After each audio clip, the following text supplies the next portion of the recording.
Welcome to पनीशा आजकल। आज हम डिस्कस करेंगे सारे इंपॉर्टेंट करंट अफेयर्स ऑफ 8 दिसंबर 2022। तो चलिए स्टार्ट करते हैं पहली न्यूज़ के साथ। Starting with the first news, सबसे पहले हमने डिस्कस करना है 12th edition of world Hindi conference के बारे में, यानी कि विश्व हिंदी सम्मेलन, जिसका 12th एडिशन ऑर्गेनाइज किया गया है इन कंट्री फिजी, जिसके लिए जो डेट डिसाइड की गई है दैट इज फरवरी 2022। इसका 12वां एडिशन जो है वो इस बार करवाया जा रहा है। 2023 में इसे ऑर्गेनाइज किया जाएगा, जिसके लिए जो डेट्स डिसाइड की गई है दैट इज 15 टू 17 फरवरी, यानी 15 से लेकर 17 फरवरी तक आपका ये पर्टिकुलर कॉन्फ्रेंस चलने वाला है।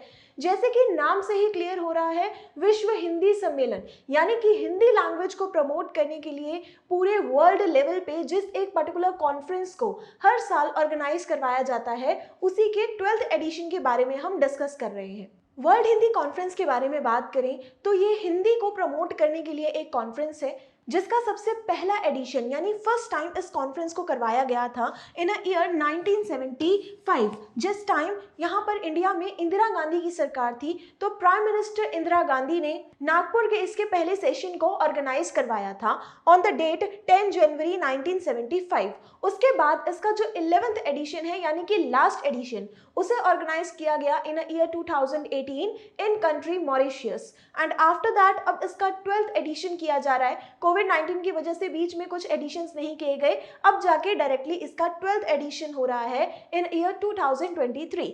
साथ ही साथ हमारे लिए इंपॉर्टेंट है इसका थीम कि इस बार की जो कॉन्फ्रेंस है उसका थीम क्या है, तो इसका थीम रहेगा Hindi from traditional knowledge to artificial intelligence. ये रहेगा थीम फॉर द ईयर 2023। यहाँ पर हमारे लिए कुछ स्टैटिक पॉइंट्स जो इंपॉर्टेंट हो जाते हैं। सबसे पहले तो वर्ल्ड हिंदी डे कब सेलिब्रेट किया जाता है, यानी जो वर्ल्ड लेवल पे हिंदी को हम प्रमोट करते हैं, दैट इज अ डेट 10 जनवरी। इसी के साथ साथ हमारा जो नेशनल हिंदी डे है वो सेलिब्रेट किया जाता है ऑन द डेट ऑफ 14 सितंबर।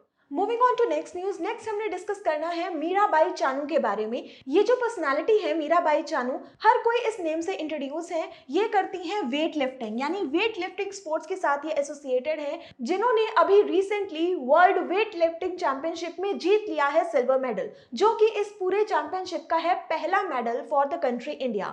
तो इन्होंने जीता है silver medal in the category of weight lifting, जहां पर इन्होंने कंबाइंड लेवल पे उठाया है वेट ऑफ 200 केजी, यानी कि कंबाइंड 200 केजी के साथ इन्होंने सिल्वर मेडल जीता। साथ ही हमें यह भी पता होना चाहिए कि इसी पर्टिकुलर इवेंट में गोल्ड मेडल किसे मिला है एंड ब्रॉन्ज मेडल किसे मिला है। तो गोल्ड मेडल के अगर बारे में बात करें तो चाइना की प्लेयर जिनका नाम है जियांग हुआ, इन्हें मिला है गोल्ड मेडल। और साथ ही ब्रॉन्ज मेडल की बात करें तो ब्रॉन्ज मेडल जीत लिया है चाइना की ही प्लेयर जिनका नाम है हाओ जिहुआ।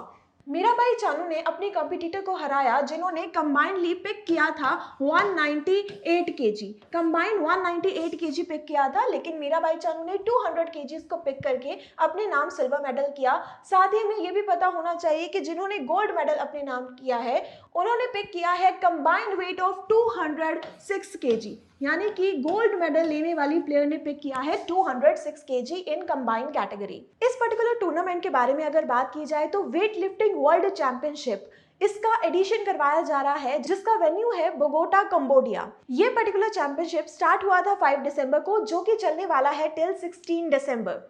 इसी के साथ साथ अगर हम बात करें, वर्ल्ड वेट लिफ्टिंग चैंपियनशिप का टूर्नामेंट पहली बार कंबोडिया जो है वो होस्ट कर रहा है। इससे पहले इस टूर्नामेंट के लिए जो वेन्यू डिसाइड किया गया था दैट इज कंट्री चाइना, लेकिन चाइना में कोविड-19 की सिचुएशन की वजह से इसे शिफ्ट कर दिया गया to the venue of Cambodia. इसी के साथ साथ अगर हम बात करें, then this particular event is also serve as a qualification series for 2024 Paris summer Olympics.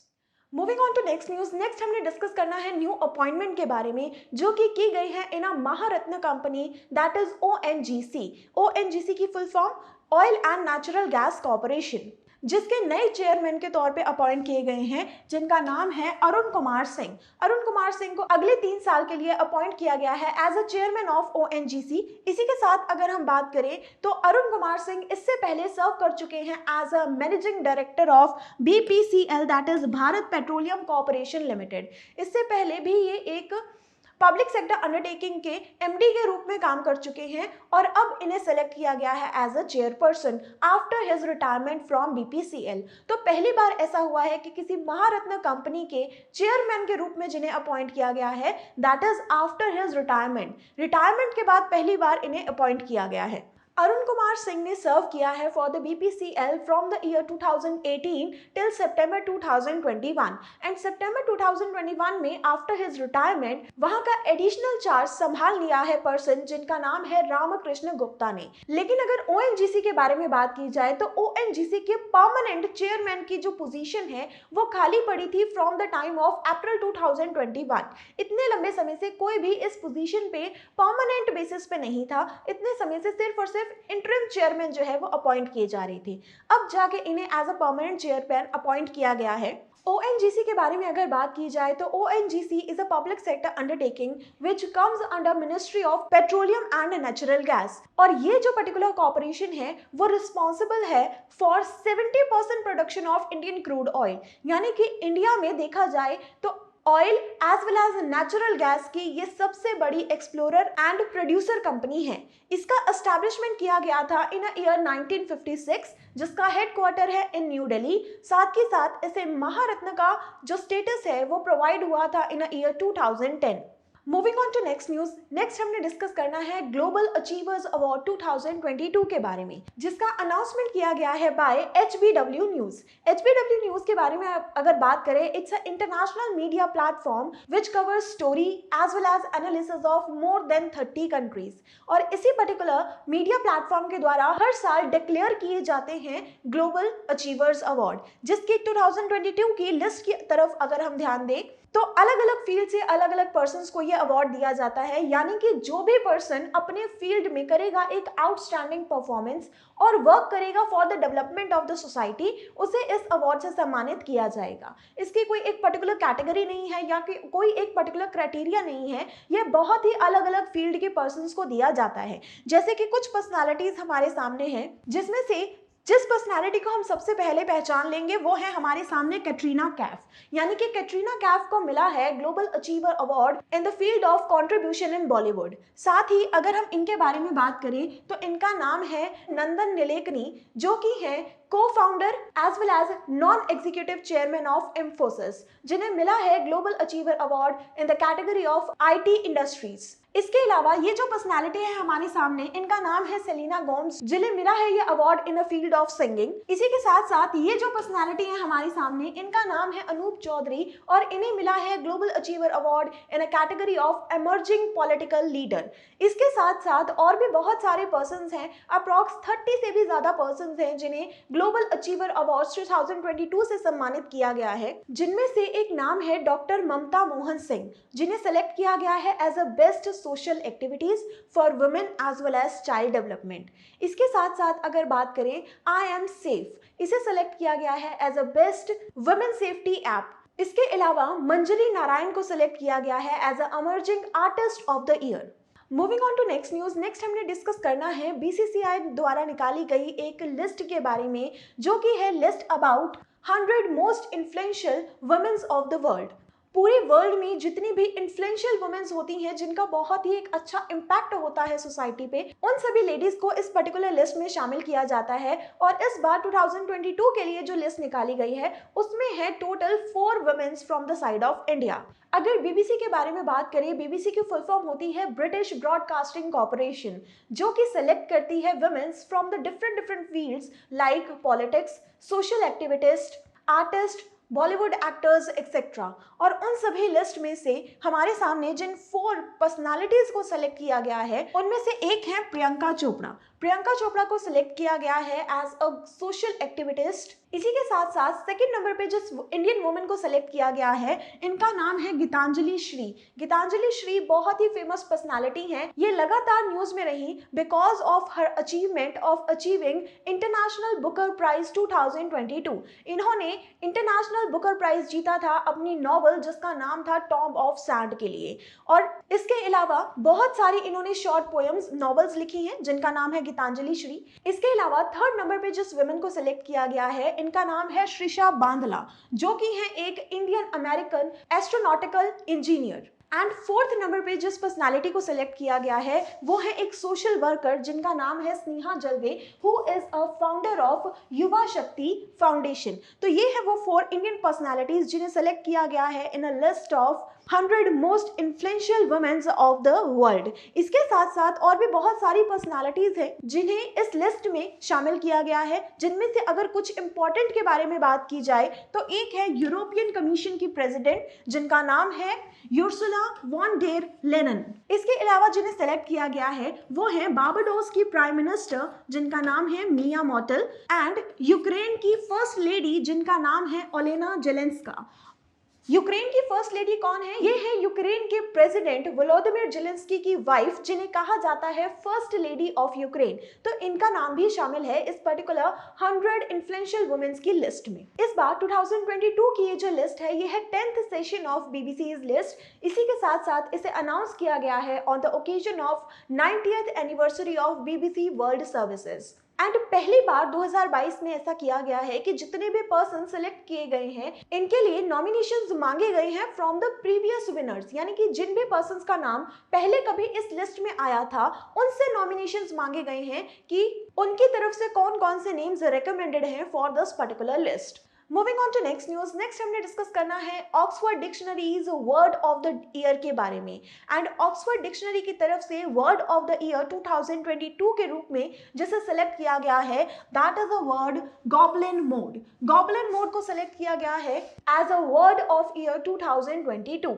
ये जो पर्टिकुलर नॉमिनेशन है वो किया जाता है ऑन एज पर the online voting. Online voting के हिसाब से सिलेक्ट किया जाता है कि किस पर्टिकुलर वर्ड को बनाया जाएगा वर्ड ऑफ द ईयर, जिसमें 2022 में 96% वोटिंग के साथ सिलेक्ट किया गया है word that is goblin mode. यहाँ पर हमें ये भी पता होना चाहिए कि जो वर्ड है गॉबलिन मोड इसका मीनिंग क्या होता है। इसका मीनिंग होता है a type of behaviour which is unapologetically self indulgent, lazy, slovenly or greedy, typically in a way that rejects social norms and expectations। यानी कि एक behavior which is lazy as well as self-indulgent behavior but it is not apologized from the side of a person। ये जो word है goblin mode इसे select किया गया है बाय द वोटिंग ऑफ 96%। इसी के साथ साथ अगर हम सेकंड पोजीशन की बात करें, a word metaverse stands second and third position acquire की गई है एक हैशटैग के द्वारा जिसका नाम है I stood with secure.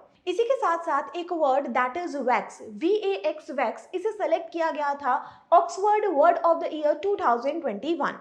Moving on to next news. Next हमने डिस्कस करना है Time magazine's person of the year के बारे में, जिसे सिलेक्ट किया गया है उनका नाम है वोलोदिमिर जेलेंस्की, जो कि है प्रेसिडेंट ऑफ यूक्रेन। यूक्रेन के इस टाइम के करंट प्रेसिडेंट लगातार न्यूज में बने हुए हैं because of war of Russia and Ukraine.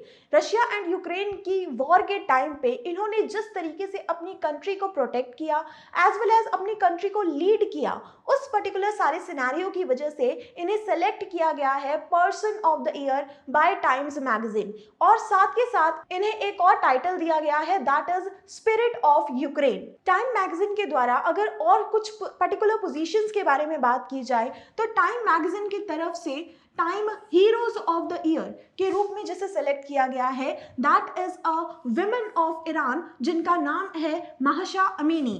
ये ईरान की एक लेडी है, इन्हें सिलेक्ट किया गया है as a Time hero of the year.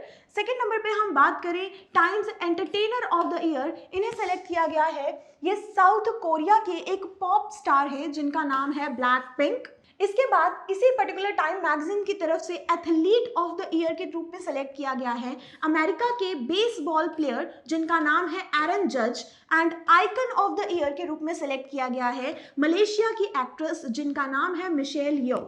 Next हमने डिस्कस करना है प्राइम मिनिस्टर नरेंद्र मोदी द्वारा इनॉग्रेट किए जाएंगे 3 national Ayush institutes to the nation on the date 10 दिसंबर, यानी 10 दिसंबर को इनॉग्रेट किए जाएंगे नए 3 national Ayush institutes. Ayush institute का मतलब क्या होता है? एक पर्टिकुलर इंस्टीट्यूट जो वर्क करता है in a field of Ayurveda as well as homeopathic medicine, जहां पर 3 नए आयुष इंस्टीट्यूट्स इंडिया में ओपन होने वाले हैं। कौन कौन से हैं वो 3 इंस्टीट्यूट? सबसे पहले नंबर पे जो इंस्टीट्यूट इंस्टीट्यूट बनेगा that is all India institute of Ayurveda AIA in Goa. Second number पे जो इंस्टीट्यूट बनेगा that is national institute of Unani medicine NIUM in Ghaziabad. And third number पे होगा national institute of homeopathy NIH in Delhi. तो ये 3 आपके नेशनल इंस्टीट्यूट्स इनॉग्रेट किए जाएंगे ऑन द डेट 10 दिसंबर 2022।